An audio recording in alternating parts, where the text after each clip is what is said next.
let's begin. Hello, everybody, and welcome to this webinar on democracy, identity politics, and the politics of grievance and fear, sponsored by Phoenix Publishing House and by the International Dialogue Initiative. I'm Jerry Fromm. I'm the president of the IDI, and it's my pleasure today to introduce this conversation between Chris Patten, my new friend, and my old friend, Coline Covington. Chris Patten is a British politician who was the last governor of Hong Kong and was a European Commissioner for External Relations and led the Independent Commission on Policing in Northern Ireland. Since 2003, Chris has been the Chancellor of Oxford University. He is the author of a number of books, most recently, First Confession, with the wonderful subtitle, A Sort of Memoir. Coline is a Jungian analyst and a fellow of the International Dialogue Initiative. She was the chair of the British Psychoanalytic Council and a senior scholar at the Woodrow Wilson Center in Washington, D.C. She too has authored a number of books, including in 2020, For Goodness Sake, Bravery, Patriotism, and Identity, published by Phoenix Publishing. Just a word about the International Dialogue Initiative. Some of you may be familiar with the work of Vamik Volkan. Vamik began the International Dialogue Initiative a number of years ago, and it's basically a small group of people from different professions and different countries who come together to study the psychology of international conflict, to think about ways to understand it, and to think about interventions.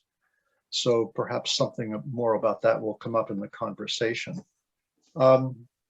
First, just a little bit about the plan for the evening in the UK.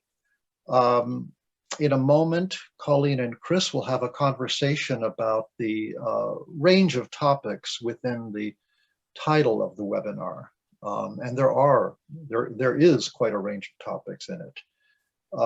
I may bring in a question in the unlikely event that they run out of things to say, but otherwise it'll be a conversation between two people who know each other quite well.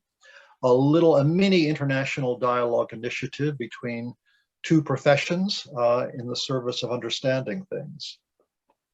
Then at 7:30, our two discussants will address questions that you, the audience, send my way. And you do that through the Q&A function and not by chat. We're not going to use that because it's hard to manage in a big group. But please do send in your questions whenever you want to in the Q&A function, and I'll curate them and whatever. Now, this event is being recorded, so if you would prefer that I not say your name with the question you're sending in, please send it in anonymously. The recording will be available for a month after this event on the Vimeo page of Phoenix Publishing, and all registrants will receive a link and a password to that. So I'm really looking forward to this conversation. I thank Kate Pierce and Phoenix Publishing for organizing it and hosting us.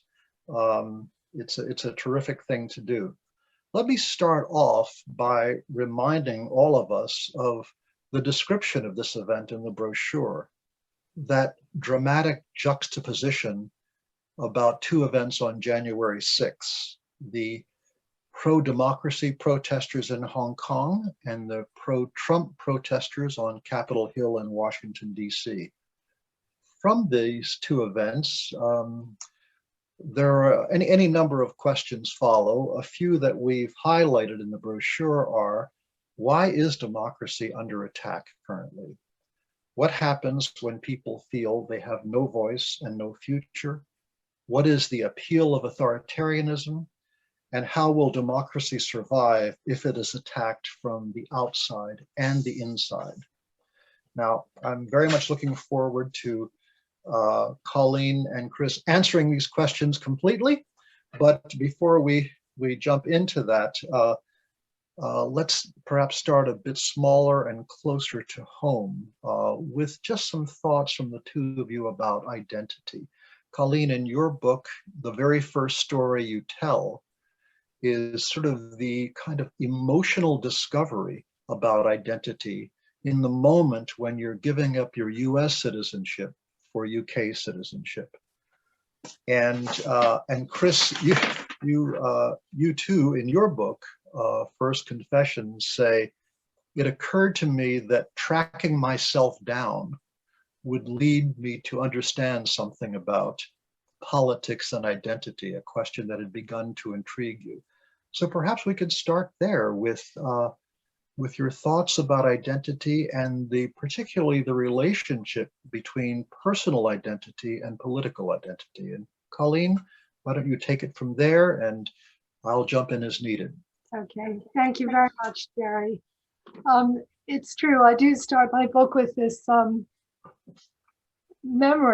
recent memory of having revoked my US citizenship for very pragmatic reasons, not for any other reasons. I was in tears actually at the US Embassy when I did this, because I feel American and I am American. And it was at that point when I said to myself, why am I doing this? I'm American, that I realized how very important this national political identity was for my identity. It's right in the core of me. And that's really what provoked me into thinking, well, what really does this mean? And does everybody feel this way? Or do we have different kinds of political identities? And how does this shape our view of ourselves and our relationship with others? So on the basis of that, I began to really explore what this means in different contexts, but also particularly the link with our political beliefs, our belief systems, and how very important they are to our identity and to what it means to belong to a group that larger than a community, but a place that we can call our own in some way, that we're attached to emotionally. On that, I wonder, Chris, what your experiences of tracking yourself down?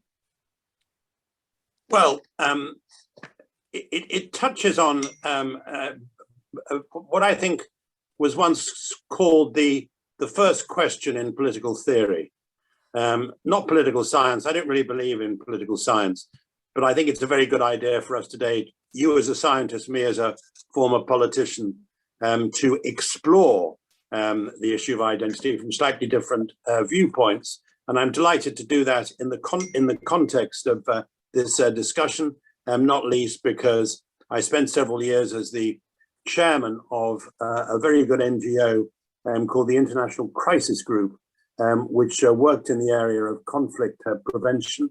And one of our former researchers is now locked up in China as part of this Chinese habit of locking people up from countries who they're having arguments with. It's deplorable, but a guy who worked for ICG in the past.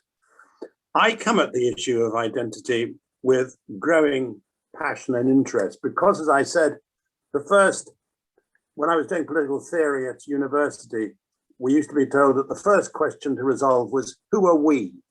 Yeah. And the more I've thought about it over the years, the more the obvious answer to the question is that we are a collection of I's. And the issue of identity politics becomes really awkward and potentially, and actually sometimes, a threat to democracy when part of the I is overblown and exaggerated. So when I look at myself, I'm a very complicated I. I'm the great grandson of potato famine Irish immigrants. Here I am, as it were, from Irish stock, eventually had the job of bringing to an end the British Empire. I am Catholic. I'm lower middle class. I'm a scholarship boy, a product of meritocracy, which I've had increasing worries about over the years. I'm a sort of old-fashioned moderate conservative, a sort of Whiggish Tory, all those things and more, a mixture of ethnicities, of religion, of interests, of experiences. So I ask myself, if I'm that complicated, what about other people? How can they simply define themselves in very narrow terms? And unfortunately, over the years, when that has happened, it's because they've they've identified themselves in a group against other people, not necessarily nationalism against others, but sometimes in smaller groups against others.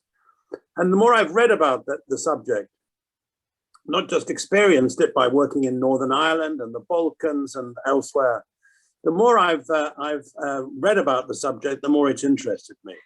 There's a wonderful small book by Armin Malouf, the French novelist who's Arab, Christian, Lebanese, works in France, a book called The Pursuit of Identity, in which he writes about the complexities of his own identity and his resentment at people when they're looking at the Middle East, thinking you can compartmentalize people, put them in silos. And he says at the end of the book, rather charmingly, that with most of his books, he looks at them on the bookshelf and thinks to himself, I hope I hope people will read these in the future. And he looks at this book on the pursuit of identity, in which he tries to shred the whole idea of identity politics, and says to himself, I hope that when my grandson picks this up in a few years' time, he'll ask himself, why did people have to write books about this in those days? And it does, I think, it's an example of how, while the subject isn't new, it's taken a rather, I think, fierce and dangerous form in the last few years. Not new. Amartya Sen has written a wonderful book also on identity, on violence and identity, recalling his first memory as a child of a Muslim being butchered by a Hindu mob in the front garden of his parents' home in 1947, I suppose. So I've read a lot about the subject, and I've experienced a great deal of identity politics, not least in Northern Ireland. And I viewed what's happened in the last few years partly as a consequence of economic factors, grievance against elites, grievance against what's happening to people's jobs and livelihood, a variety of things, all of them, I think, to some extent these days buttressed by the extent to which people live on the internet and live on social media. And it's really worried me, because I think it's a real threat to the whole idea of liberal democracy, just as it's a threat to internationalism as well. I'm English, but I'm a European. I'm a European, but I'm a British patriot. I mean, for me, these aren't contradictions. I think one of the things that you really is very important that you mentioned is that often identity, perhaps all the time, is formed or consolidated by creating an enemy, by having an other. And of course, there's Freud's idea of the narcissism of minor differences, which we're all very familiar with. And that's certainly true. But I think that one of the things that we're seeing at the moment is across the world is a whole shift in different directions of what identity does mean, whether it's an I or whether it's a we, whether it's a collective identity. And I think one of the things that we can see, particularly in the United States, perhaps, and in other countries that have a prosperous parts of Europe, prosperous recent background, is a kind of identity crisis where there's a lot of new small groups that are formed to create identities, whether it's transgender, whether it's political, whether it's climate change, whether it's, there are these new identity groups. Not that they're new historically, but they're new at the moment. And I think what that tells us, at least maybe not across the board, but I think it's an indication of a real anxiety. This is what Vamek Volkan very usefully developed the idea of large group identity anxiety, where there are groups of people who don't feel that they have a clear identity, or they feel that there's too much change happening, that they're being left behind, they're being left aside, being forgotten, and they're very, very anxious, not only about their material survival, but the survival of their identity. And I think this is something that is very profound in all of this. We can think of survival in economic terms, but it also affects our community, where we belong, who we think of as being part of our group. And that's vital. It's not just the means to live, it's what it means to live. It's both of those things. And, sorry, go on. No, go on. Well, I think that is very much a part of the present crisis. And it's undoubtedly a set of grievances which are in a sense a response to people's feeling that they've lost all their bearings. And we can see it from the figures. They're poorer than they were. Their median, their incomes on average haven't gone up for 20 years. They're losing their job. They're losing the heart of their town or community because the factories closed down. And they want to take it out on whoever is responsible.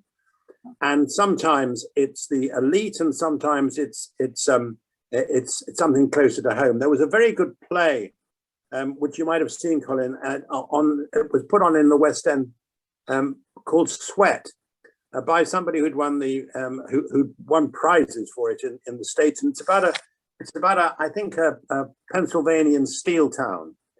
And it's gradually, it's patriated the production to Mexico, and the growing resentment of the workforce initially towards the whole idea of globalization and the jobs going to Mexico. And then, as the play progresses, they start to identify the real villains as people of a different color, who are working in the community. So it becomes not just against globalization, but a racist demonstration as well. And unfortunately, it's so often the case that race turns into the other. Yeah. My favorite example of how that happens with nationalism involves a very well-known, well, you would have heard of him, Colin, a British politician called Enoch Powell.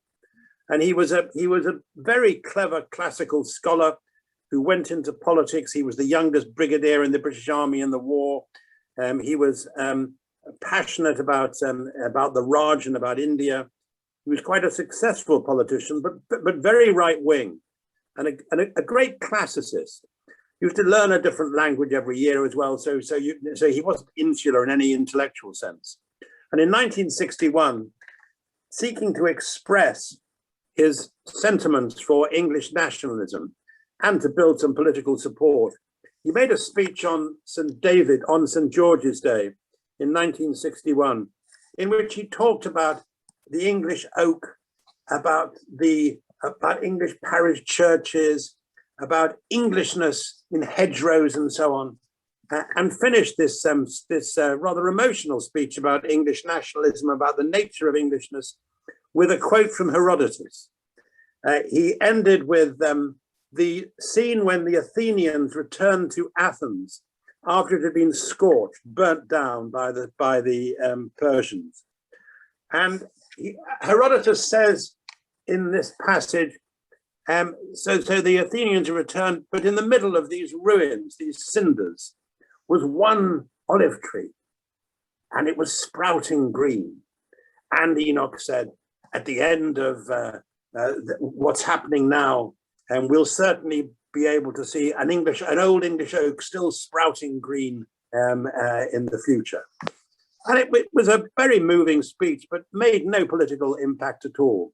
7 years later, in 1968, when he was rather more politically active in his own interest to become, or try to shape the Conservative Party, he made in his own constituency, Wolverhampton, another speech on St. David's Day, St. George's Day. And in that speech, he told anecdotes about how in some communities, aliens had the whip hand and knew exactly who he was talking about. And he talked about streets where people were terrified, old ladies terrified to go out, and where there were little pickaninnies, was his phrase, going down the streets, pushing shit through people's letterboxes. All those sort of anecdotes. And he finished with another classical quote.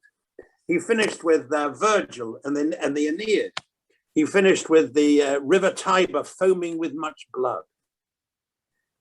And that was not only noticed, there were car workers marching in the streets, there were dock workers marching in the streets. It was about race. It presented people with the other. It presented them with an enemy against which they could identify themselves. And that is always when identity politics becomes really, really dangerous. And, having worked in Northern Ireland, I've seen plenty of it there too. I think this is also what it was so very, very frightening about the attack on Capitol Hill on the 6th of January, because of course there was certainly Trump's war cry to his followers beforehand, encouraging them to fight, and afterwards saying that he loved them all. I think that there are only some comparisons between these two men, but certainly I think what Trump has been a genius at doing is instilling a sense amongst his followers that not only will he promise them security, but he has done more than that. He's turned the meritocracy, the American dream in the United States, on its head. And what I mean by that is that he has transformed a vision in the United States, which is integral to being American, of the American dream, where you can get what you want by hard work and by merit. It's the meritocracy. And that every individual has this opportunity. And of course, that's what a lot of the grievance, as you point out, has been about. But I think the genius of Trump is that it's no longer in his mind about meritocracy. What he has been selling is the idea that it's who you are, not what you do. So it's you're elite because you're a real American. And the other are the bogus voters, not the bogus votes, but the bogus voters, are those who don't really belong. And that may include race, but I think it's beyond race, actually, with Trump. It's anyone who's not in our immediate group. And so it's a kind of ultra racism, if you like. But what he's done is he's created a collective identity, which in the United States, I think is fairly unusual. Maybe I'm wrong about that. But in doing that, what he's done is given a lot of people the sense that because they belong in this group, that makes them entitled. And that's exactly what the American psyche, whatever you want to call it, has been looking for. A lot of humiliated, despondent, poor, futureless people suddenly become entitled to all kinds of things, good things in life. And I think what's interesting also about the timing of this is that there's a very, I think, interesting political scientist called Ronald Inglehart, who wrote a book called Cultural Evolution.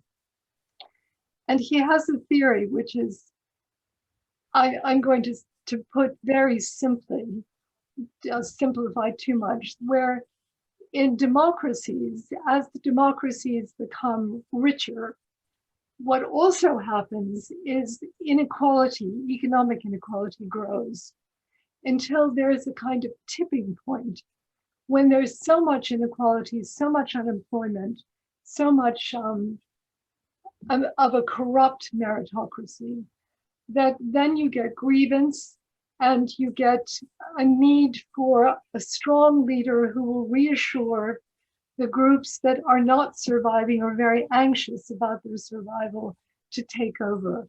And Inglehart describes this as the authoritarian reflex, which I think we've seen unfolding in front of us in the United States. And conversely, he talks about countries which are totalitarian and become wealthy, so they're no longer in survival mode.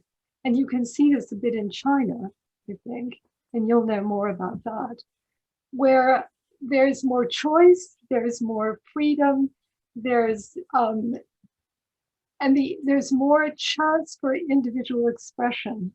And as these totalitarian regimes become richer and governments become richer, the result is that democracy grows and you begin to get liberal democratic values re-emerging or emerging in those countries. So there's a kind of arc from one point to another, one extreme to another. So I mean, I wonder if perhaps you can say something about Hong Kong and China, because yeah, can I come to Hong Kong and China? Yeah. Just by traveling through one or two of the things that very interesting things you've said, beginning with the Capitol riot, going on to meritocracy, and then coming to China and Hong Kong. I was very struck by one picture of the rioters on the 6th of January, wasn't it? He was obviously perhaps the best educated of all the rioters. He was holding a banner which said the die is cast.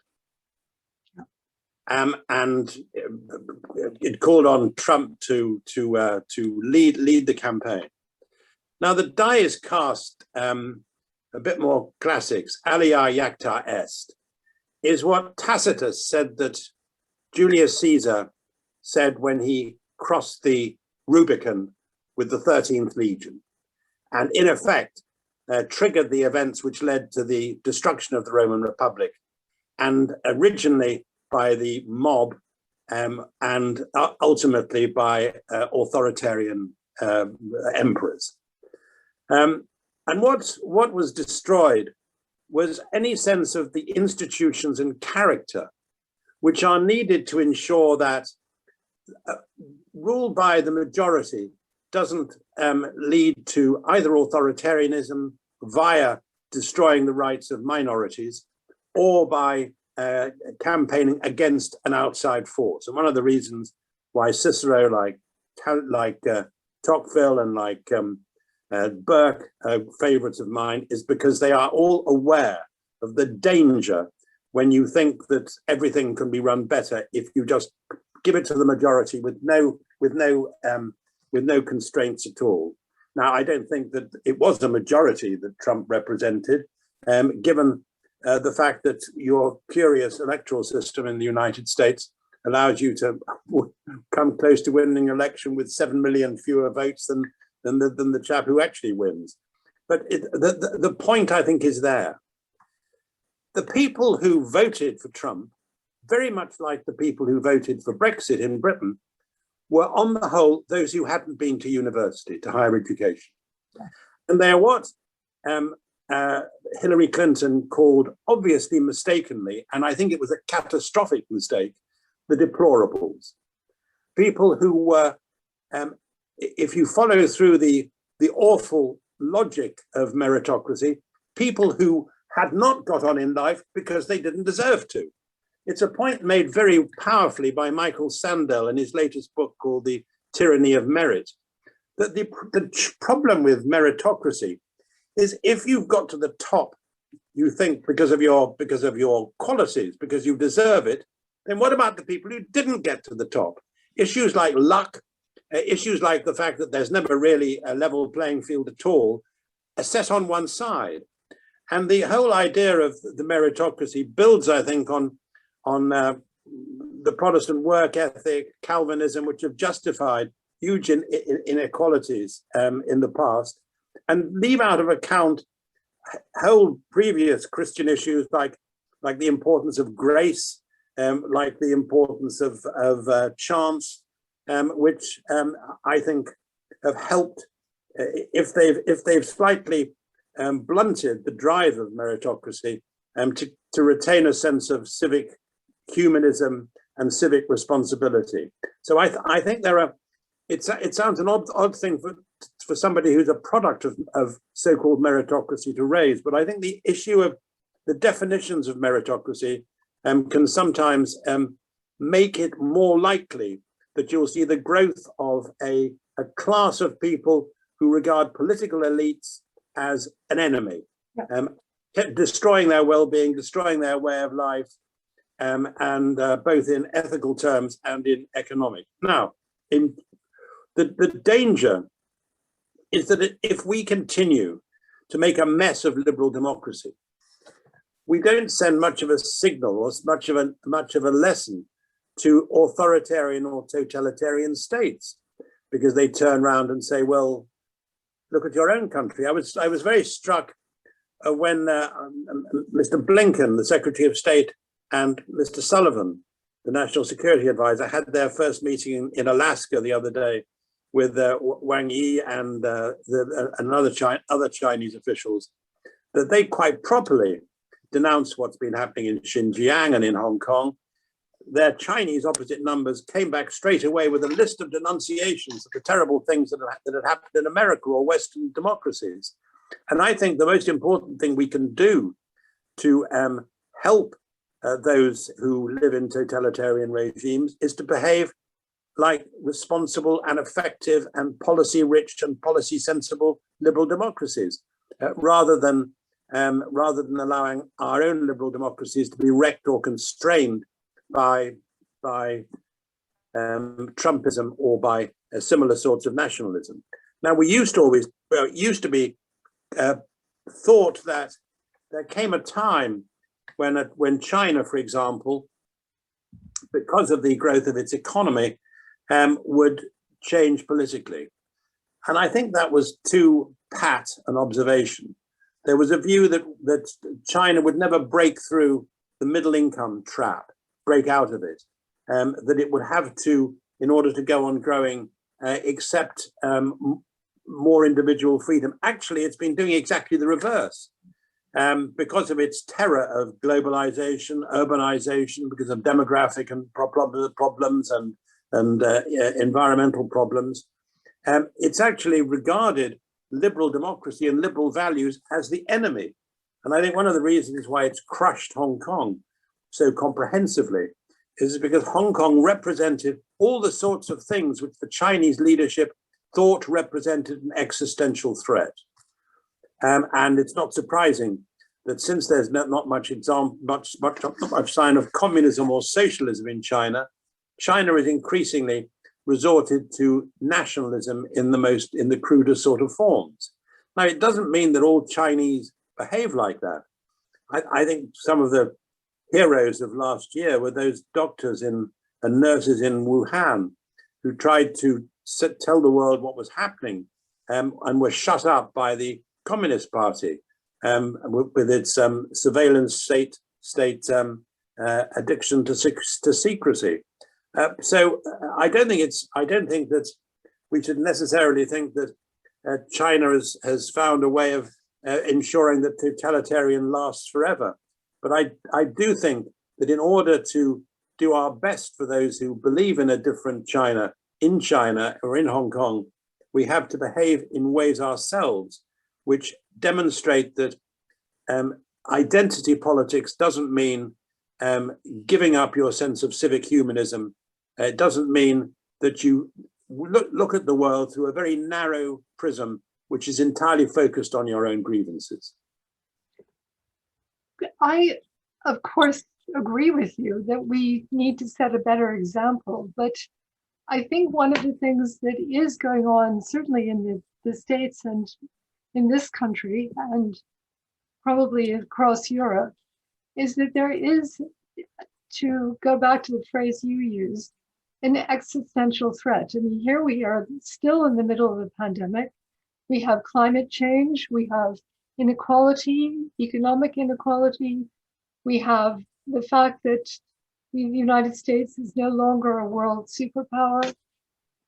And I think what's going on in the States and the volatility of our liberal democratic conventions, traditions, is indicative of an unconscious or subconscious fear, anxiety within the country about the future. And of course, Trump addressed this, and it was addressed in this country primarily by Boris Johnson, by reverting to the past. It make the United States great again, make Britain great again.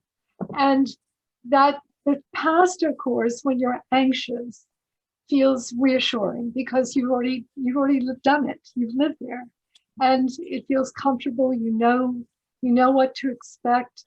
You know, I know in times of great anxiety in my own life, I'll turn to my partner or whatever and say, "Is everything going to be all right? Like it was yesterday?" And that's exactly the kind of fear that is really prevalent through globalization, through lack of eroding identities, through economic insecurity. And that's what we have to tackle, is somehow not just to try to bolster our democratic institutions, but also to think about these fears and how we address these fears. I know Fintan O'Toole, the writer, is very adamant about how we need to emphasize that the policies that revert to the past are destructive, that they will create more insecurity, not less insecurity. And I think this idea of security and what that means to all of us is vital. Yeah, it does to me pick up the point you made about history. History is an argument, of course. Yeah. As Simon Sharma, I think said. The problem is, I think, when the argument is conducted by people who don't really know very much history. And for somebody outside America, the idea that America was no longer great was an absurdity. America was having to deal with a more complicated world, sure. America was having to deal with one of the consequences of its own economic success. China's rise was partly based on that, both on the international order which America had created, not least in trade and economic policy, the GATT, the WTO, and so on, but also in its earlier stages of growth in the 90s through to early 20s, early 2000s. Chinese exports to America went up by 1,600% in 15 years. Just going to Walmart. So America's success and America's political leadership was one of the reasons why China has done so well in the last few years. And I always thought it was a terrible thing for America to slide into a sort of sense of declinism when, while it was true that it was inevitably responsible for a smaller share of world GDP because of others growing, it was still the country which most people wanted to go to when they wanted to leave their own. It still attracted so many outs from Asia, from Latin America, and from Europe as it had in the past. It was still culturally dominant. it still had the most dominant higher education sector. A few years ago, I was responsible for a committee which established the European Research Council. And we did a lot of work on the brain drain from Europe. And one of the things that was obvious was that more and more young and clever British academics, particularly scientists, but not only, were going to the United States to do their PhD, their doctorates, or their work just after their doctorates, and more were not coming back. And the figures were, if you thought of in rather nationalist terms about academia and about research, then the figures were sufficiently large to make you rather worried. So I've never thought that America should be too worried about the rise of other countries, because America still matters more. And it's impossible, if you live in a democracy in the world, it is impossible to think of a serious international problem which can be solved without America's presence or American leadership. And one of the reasons why China is more of a problem today than it was is because for China, in a sense, Trump was the gift that went on giving. Of course, he seemed to be involved in a punch-up with China all the time, sometimes on the right issues. But the right way to deal with China is with allies. Is doing what, for example, Mr. Blinken has just said, that the United States wants to work with those countries which China has been trying to bully and boss around and to coerce economically. That should be something which doesn't turn into a Cold War, except to remember that it's not the Western democracies which are trying to have a fight with China. It's China which uses language about us which underline the fact that it thinks that what we stand for is a threat. And that plays to own nationalist sentiment. I think that the Make China Great Again campaign is much more dangerous even than Mr. Trump's Make America Great Again. But not least because I think China at the moment is at peak power in relation to the rest of the world. And there are some of the things that China will have to face in the next few years are going to be very difficult for her. You know, I just want to, when you were talking about the United States as still being perhaps the most, a very powerful country in the world, certainly that's true in everything you say, but what I was thinking of is Vietnam. And, and the fact that certainly, you know, I grew up, I was a young adult when Vietnam was going on, and the failure of, or the perceived failure by by Americans about what had happened in Vietnam, along with the shame, I think, and some guilt too, about what our role in Vietnam, I think really felt like a very big wound, a very big narcissistic wound to Americans that has been very hard to, it's very hard to live down. It's still very much present, I think, in the culture. And that to me seemed a real turning point in how we perceived ourselves in relation to the world.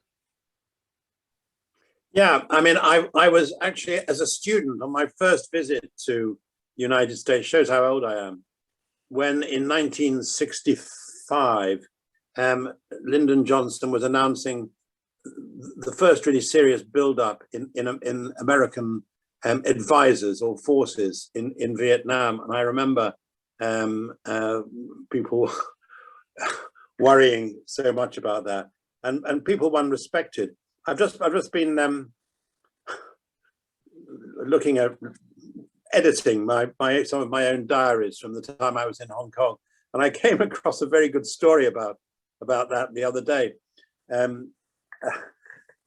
Henry Kissinger talking to me about Lee Kuan Yew visiting Harvard at the time of the Vietnam War, and the academics he's talking to want to talk to him about their worries about Vietnam, about what's happening in the war. And they, of course, grumble mightily and very critically about United States policy. And they stop and turn to him and say, so what do you think about it, Prime Minister? And he says, I think you're a bunch of traitors. And but it's an example of one of the great differences between authoritarian, even gently or softly authoritarian states and the United States. You have those arguments. I think my worry, if I may say so, is the extent to which some of the arguments about identity are constraining the liberal value of freedom of speech and freedom of inquiry. I think the way that some campuses and universities have pursued the idea that there is a right not to be offended is a terrible undermining of what universities should be like. I mean, of course, people should say and work on things that are within the law, but the idea that I can take offense, I think one of the jobs of universities is to teach people, while being able to stand up for themselves, with their lecturers and professors, if they don't like what their lecturers and professors are saying, not simply to take offense, but to beat them up in an argument, but not to stop them saying what they think they should say. But, I think it's very good that you're talking about this kind of thought police that's going on, certainly in this country and certainly in the United States, and I'm sure elsewhere, because I think, again, that's a kind of symptom, like in Orwell, of an anxiety, underlying anxiety about complexity, about nuance, about not quite knowing who we are sometimes or where we belong.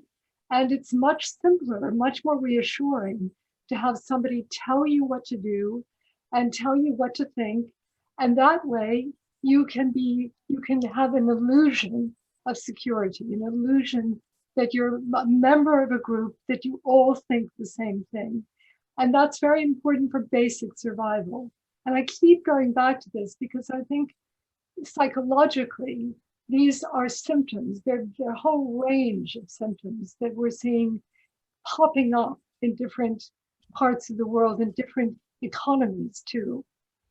And certainly, with the pandemic, although pandemics come and go, but it raises our own mortality as a race. And of course, there's climate change, which we're really facing the effects of now and the effects of future generations. And that's something that I think is more acute for all of us globally than we've ever experienced, perhaps, as a collective group.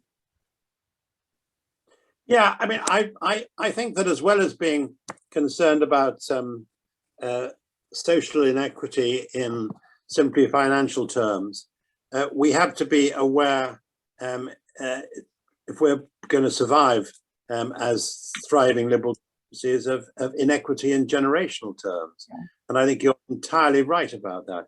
It's not just that the likelihood of my grandchildren being better off than I am has been declining if you look at the figures over the years. And our reward system is still tipped very heavily in the direction of the old. At the same time, we're bequeathing, this as well as anybody, huge range of problems to our children's and our grandchildren's generation in terms of the environment. I mean, what we've seen with the pandemic is as nothing to, I suppose, well, it's a lot, but if you think then about climate change, if you think about the other pandemic or health issues we're going to have, antimicrobial resistance and so on. Yeah. And those are going to be for my kids and my grandchildren to sort out. And that will be a real tester for the relationship between their identity as sentient kids and our strength as a society, the ability to still be collegial, comradely, tolerant, generous spirited, all those things which are more difficult when things are tough. Yeah, yeah. Can I just add one point about the complexity of these issues, which was really borne in on me, and it's still a real concern partly because of the way the British government has been handling it so badly. And that is the problems of Northern Ireland, which were resolved for a time, at least have been partly resolved by an extraordinary agreement, which was probably the biggest diplomatic achievement in British and Irish politics since the war, with great help from America, great help from Senator George Mitchell and the then American administration, President Clinton and so on. And it was based on a proposition which skewered a lot of the most simplistic arguments about nationalism and patriotism. In Northern Ireland, partly because of the political fixes of the 1920s and this terrible mistakes made principally by Britain, you had in Northern Ireland a Protestant majority, which insisted on the symbols of the state being unionist, being their symbols. And you had a minority, a Catholic minority, but only just, and it's almost even Stevens now, a minority of Catholics who had Republican and nationalist sympathies and wanted to live in a different state, and some of them were violent in trying to achieve that. And the genius of the settlement was to fudge those issues in a way which was generous and open-minded on both sides. The fudge was that the Protestants could have a Catholic minority which would accept that it could only change the state through the ballot box without violence. The Catholic minority accepted that they would have to live in a state which by and large had the symbols of unionism. And there was a straight, but they didn't have to accept them. They didn't have to accept that those symbols trounced their own. They accepted they would only be changed through the ballot box. On the other hand, they didn't have to sign up loyally to the Union flag and so on. It was a brilliant way of managing things. I reorganized the police service in Northern Ireland after the Good Friday Agreement. And when you fudge that question of how you define the nation state, how you define patriotism, it hasn't meant that people no longer paint their curbstones red, white and blue, or no longer feel passionately about the color of their curbstones in Catholic areas, but it has stopped people murdering one another just to a very considerable extent. And that was done through a fudge about identity, which is on the whole work. And if people ever tell me that you can never deal with these problems, well, you can, but you have to be pretty resourceful about it. Do you think there's a similarity at all with, or parallel with, the Hong Kong agreement? No, I think the problem with the Hong Kong agreement was twofold.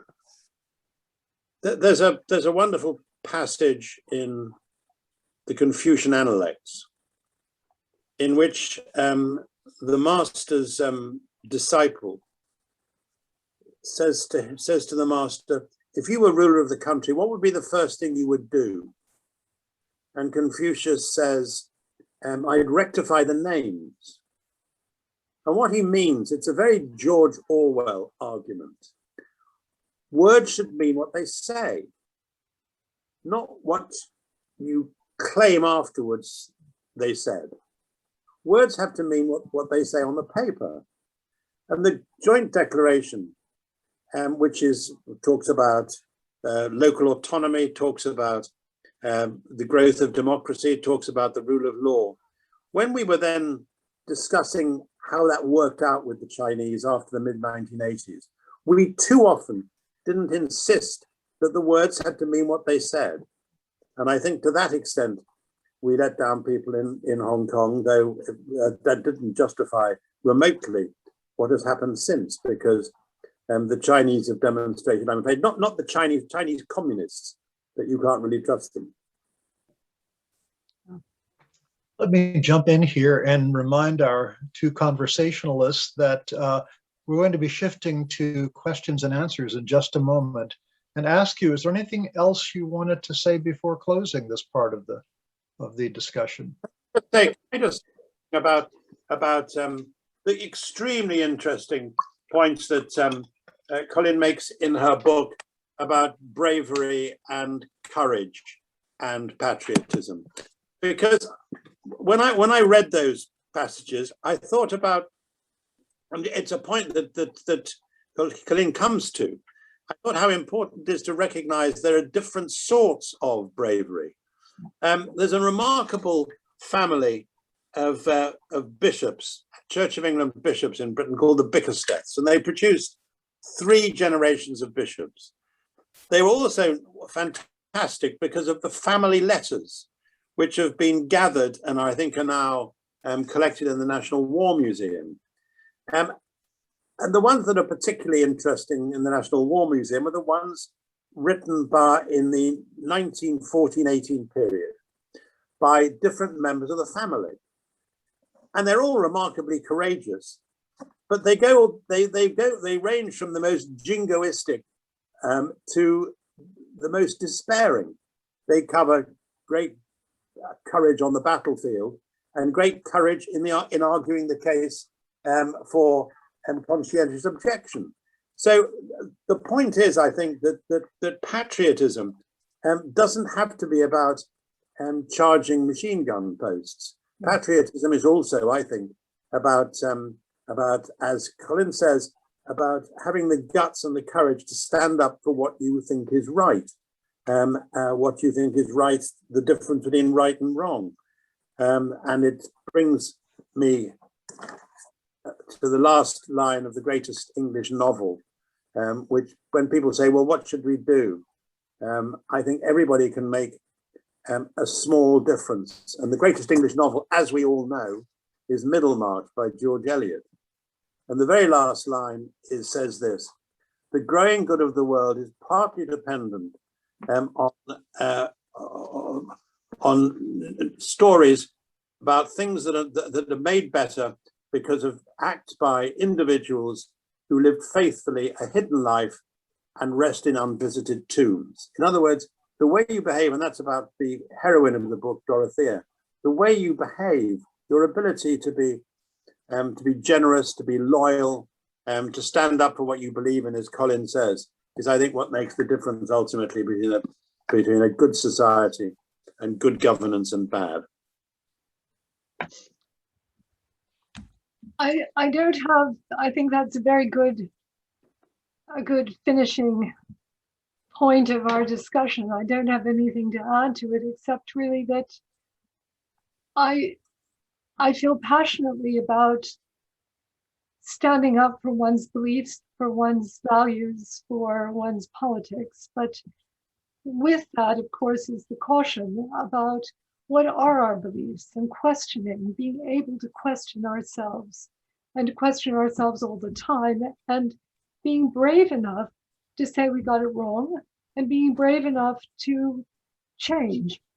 And certainly as an analyst, that's what I see with my patients every day, is that bravery to face what they know is not working, face things that they don't know about themselves, and go into uncharted territory. So on that. No. Well, thank you both. Go ahead, Chris. Okay, I think we'll move on to questions. We have a number of them, and the first few highlight the issue of racism. One person says the Middle East suffers from a conflict about religion, but here in America we suffer from racism. And someone else says, wonders about the idea that national political identity is the source of racism. I wonder if both of you might say a word about how you understand racism and what its, in a sense, dynamic function is. Well, I've probably talked too much. Do you want to start, Coline, or shall I say a word? You go ahead. I have mixed race grandchildren.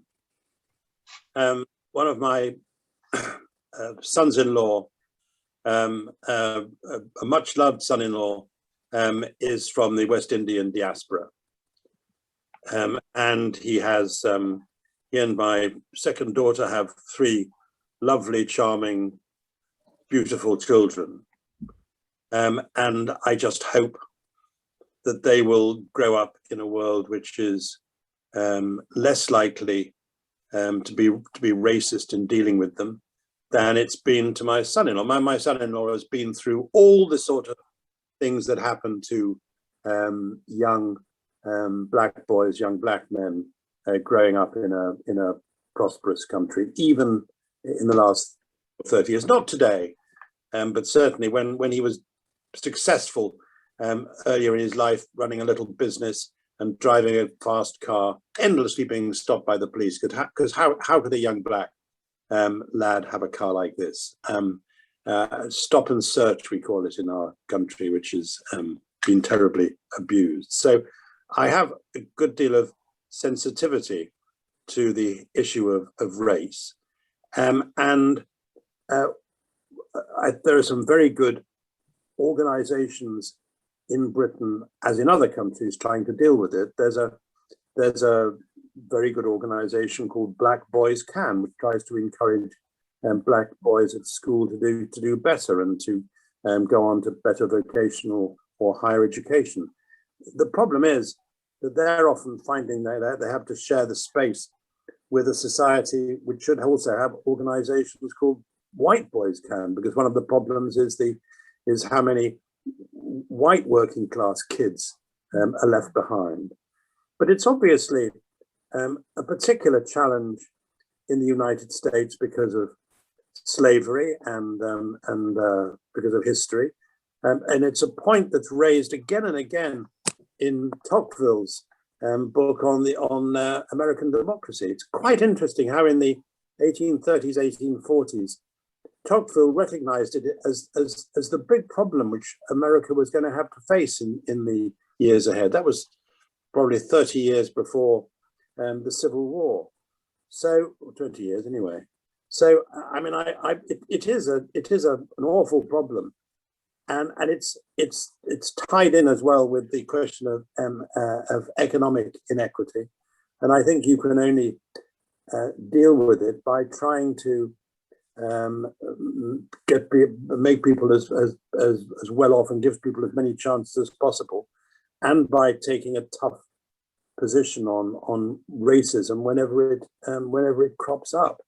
But as I said earlier, it's been a problem in this country. It's been a problem with in the 1960s in Wolverhampton, as I said, with Enoch Powell. There's one point perhaps I can just add. There's a very good book written recently by a young man who was brought up in Enoch Powell's constituency, called Sanghera. He is a British Sikh. He wrote a memoir called "The Boy with the Top Knot," and then he's written a very good book about Empire Land and the extent to which Britain and British culture and society, even today, has been shaped by our imperial history. And he doesn't try to draw up an unfair balance sheet, but he makes the point again and again and again that we can't pretend that didn't have an effect on our attitude to race in Britain. Of course, it had an effect on our attitudes to race, because of the way we had behaved sometimes, not always, in other countries in Africa and Asia. So I do think that history is such a wonderfully insurrectionary intellectual discipline. And I just wish we'd take it more seriously in the way we teach it. I'd just like to add a couple of thoughts about racism and nationalism. I think it's true that nationalism does foster or is created hand in hand with racism. I think that's inevitable. There has to be some other group outside the established group, and call that racist, call it what you want, but that's the nature of the beast. It's certainly not to say that it's to be condoned, and I agree with Chris in terms of taking any measures we can to fight it. But I'm thinking of the United States and the publication some years ago recently of a very popular book called Hillbilly Elegy, which many of you may have read. I can't recall the author's name now, but I thought it was a shocking book in the sense that it was so popular in the United States because it's the story of a white, very, very poor boy from Appalachia who, might as well have been Black in the sense of the kinds of opportunities or the lack of opportunities and the poverty in his family, who had been uprooted, had no employment, no education, and the narrator, the hero of the story, makes good and eventually goes to Yale Law School, becomes a big corporate lawyer, and writes this book about his history and his fight to succeed. And the reason I found it shocking is because it perpetuated or it underscored this idea of the American dream, that anybody can do it. That is so untrue. That is just false. And to perpetuate that myth is the most racist thing we can do, certainly in the United States. I think we have to recognize that these opportunities just aren't there for a whole lot of people, which is part of the reason why we have populist uprisings, because groups of people know that. The other thing, finally, that I wanted to say about racism is that my family are all from the southern states in the United States, from North Carolina and Virginia, ever since we landed in American shores. And when I was little, my family, my mother and father and myself, moved to New York City in the north. And we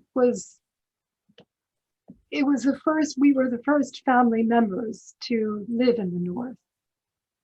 And I remember going to the dry cleaners, which was run by a Chinese guy, who asked me to translate what my mother was telling him. He said, "Where's she from?" Because he couldn't understand her southern accent. And what I was aware of growing up, and I'm making this point to just illustrate that racism comes in different forms. But what I was aware of is that we always had Black help in the South. My whole family did, of course. It was very normal. And in New York, my mother had a Black cleaning lady. And my mother would rant and rave in her Southern accent about how terribly Northern women treated their Black staff. And she said, "We would never do that in the South." I'm not painting a rosy picture of the South, believe me. It wasn't that rosy. But there were all kinds of different configurations, different histories, different communities. And to pocket everybody in the same bag is really a mistake. My mother never encountered so much racism, both against Blacks and of course against Southerners, as she did when she moved to the North. She still, at the age of 94, talks about it. Can I just add one point? I was talking about my first visit to the United States in 1965, and with another fellow student, we went to Alabama to stay with a newspaper editor, a rather liberal guy, I would guess, from particularly given the time. And when we were driving from the airport, we picked up a new car, and we didn't know the significance of this. It had Pennsylvania plates. And the editor is in a car in front, and he's leading us to his home. And we stop at a milk bar to have a drink on the way. And we walk in, my friend and I, both with long hair, with a car with Pennsylvania plates, and complete silence falls. And the editor, this guy says to people, and don't worry, boys, he says, they're not from Pennsylvania. He said, they're Brits just like us. And it was a few weeks after a group of civil rights workers from Pennsylvania had been shot, campaigning for desegregation, and for voting rights in Alabama and the South. And I must say that having seen that at close quarters, when Barack Obama was elected, I thought that the world had taken a turn in a much better direction. And I don't think we should forget that. To drop another name, for a variety of strange reasons, I was speaking at a conference, the same conference as Colin Powell, when Obama was actually elected. And I knew him we knew one another quite well from when I'd been a European commissioner. And we were having a drink when the news came through. And I won't go any further than just to say that Colin Powell was hugely emotional about it. And you could see why. But I'm afraid those problems still exist, though I'm delighted that with some of the choices that President Biden has made in his administration.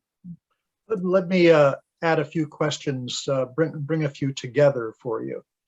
One person writes, Thatcher famously said there is no such thing as society. There are individual men and women, to which we would now add non-binaries. Does what she said continue to be morally repugnant in the way it has been regarded, or does it have a new relevance? Now, somewhat related to that, another person said, why do we keep referring to the government of a country as if it were the whole country itself? Something is lost in that process. And then finally, someone asks, do you think the idea of identity changes over time and speaks to the identity of one generation, leading to things like Trump and Brexit, and another that does not want to be associated with empire? Well, all of these speak to something about whether we are one society or the multiplicity of society. And I wonder if you might say something about that. Well, the point about Margaret Thatcher, first of all, exemplifies what I think has become a real paradox or intellectual divide in modern conservatism, and maybe in the United States as well as in Britain. And I think if it's true in the United States, it's one of the things which I think has corroded the Republican Party and has made American politics much less, or the American political system much weaker. And it's the difficulty in distinguishing between the community and the individualism, between sort of neoliberalism and classical Whiggish conservatism. And I say all that because there was another example of it overnight in the papers. Boris Johnson, our present Prime Minister, in talking to his own backbenchers, and there are all sorts of attempts now being made to explain it away, said that we were doing very well with the vaccine program, and this whole vaccine program was driven by two things: capitalism and greed. The people who did the work which created the vaccine in Britain were a group of scientists who weren't doing this work in order to make money. They were doing this work because of their concern about, they're a group from the Jenner Institute whose work is all about vaccines. They're very close to producing a vaccine for malaria. They're people who were driven by intellectual and personal integrity. They didn't have dollar signs flashing in their eyes. And they've worked with a company, AstraZeneca, which is producing the vaccines until the pandemic is over at cost. So it was not only an ignorant thing to say, but it was also a terrible, terrible example of how modern conservatism very often finds it difficult to distinguish between value and price. And there is a difference. There's a difference which Burke explained. There's a difference which Oakeshott explains, although not as clearly as Burke. And I think there's a real issue here, that you can believe that markets are probably the best way of allocating resources, or the most effective, but that doesn't mean that they explain everything. And that doesn't mean that the market should determine everything, or that individualism is all we should care about. So I feel very passionately about the importance of Tories, of people on the right in politics, understanding the importance of institutions in safeguarding us, of individuals having responsibilities to others, and of the state having a really important role in helping to shape the attitudes that people have and the way in which they're governed. Mm-hmm. I just want to respond to a couple of points. I mean, one is about the Thatcher, a collection of individuals rather than a collective. And it's a very Western view, of course. You know, if you go to China, the tradition certainly is to think as a collective.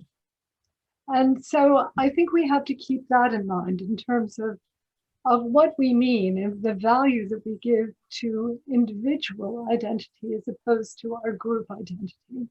And that does change in different cultures. It has a different meaning.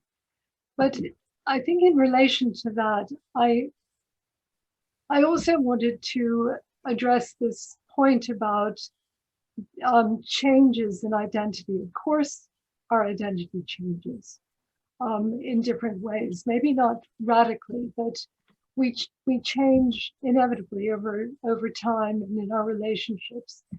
But one of the things that shocked me during Obama's term of office is that I was living here and I had many friends, still had many friends who I grew up with in the States, and quite a few of them in New York, where I grew up, were telling me that their children and their children's friends some of them were joining the army. And these are rich, privileged kids. They are not poor kids. You know, when the draft stopped in the United States, poor kids would go into the army because it was a living. It provided some security. But these were millennials who were rich and very privileged. And I asked my friends what was going on, because certainly in my generation, our generation, me and my friends, it was the Haight-Ashbury flower power, anti-Vietnam. It was the antithesis of what we would have wanted our children to do. And the explanation I got from various people was that they had known war, they had known a time of plenty, and they wanted to fight for their country. I don't know who, but fight for their country and ensure this prosperity continued. So they were fighting for some kind of imaginary, semi-imaginary cause, but to protect their position, their privileged position. I don't know what's happening now, but it was quite a shocking thing to discover. And the point really goes back to, and Chris mentioned this earlier, that generations differ. And it's not just the economy, that's true. But just because we have values doesn't mean that those values are inherited by our children. I think what doesn't change is that when identity politics becomes dangerous, it's always because there's another outside the group, outside the defined identity, which has to help explain what the identity is because you're against it. And that can be race, it can be religion, it can be another country, and it's always destructive. One of my favorite books is a book called by Stefan Zweig, The World of Yesterday. And it's about the destruction of what he regards as the greatest civilization there's ever been. European civilization at the beginning of the 20th century. Zweig was an intellectual, a Jewish intellectual in Austria, in Vienna. A great writer, great translator, and he describes the beginning of the book, this civilization, the beginning of the 20th century, and then in the rest of the book shows how it was shredded by the growth of identity politics in Germany and Austria and Italy, the growth of Nazism and aggressive nationalism. And he wrote, he was so terrified by what was happening in Europe that he left Europe with his wife. They went to America and then they went to Brazil. He wrote the book in 1942, and he sent it off to his publisher, and the following day he and his wife committed suicide because they couldn't face the prospect of going back of a Europe which was destroyed, completely destroyed. Now that was before the 1C conference, which organized the murder of 6 million Jews. And in fact, we put things together again. We did overcome that terrible, destructive, murderous phase of identity politics.